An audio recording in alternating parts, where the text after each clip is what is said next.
రాబోయే రోజులు మొత్తం ఎలక్ట్రిక్ వెహికల్స్ దానికి సంబంధించినటువంటివి. అయితే ఎలక్ట్రిక్ వెహికల్స్ అంటే పెట్రోల్ పంపుల మాదిరి ఎలక్ట్రిక్ వెహికల్స్ రీఛార్జ్ స్టేషన్స్ ఉండాలి.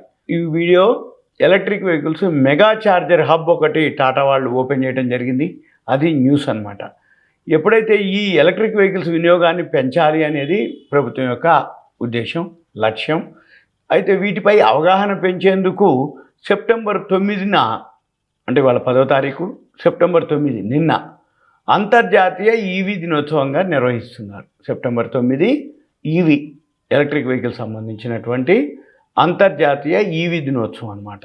దాని సందర్భంగా సెప్టెంబర్ 9 నిన్న టాటా కంపెనీ దేశంలోనే అతిపెద్ద ఏదైతే మెగా ఛార్జర్ అంటే మనకి ఏవైతే పెట్రోల్ పంపులు ఎట్లయితే ఉన్నాయో ఎలక్ట్రిక్ వెహికల్స్ సంబంధించిన మెగా ఛార్జర్ హబ్ని ముంబైలో మంగళవారం టాటా ప్యాసింజర్ ఎలక్ట్రిక్ మొబిలిటీని ఆవిష్కరించడం జరిగింది. ఛత్రపతి శివాజీ మహారాజ్ అంతర్జాతీయ విమానాశ్రయం టెర్మినల్ 2 సమీపంలో ఈ ఛార్జర్ హబ్ని ఏర్పాటు చేయడం జరిగింది. ఇక్కడ ఒకేసారి 16 వాహనాలకి ఛార్జింగ్ చేసే సదుపాయాలు ఉన్నట్లుగా వాళ్ళు చెప్పడం జరిగింది.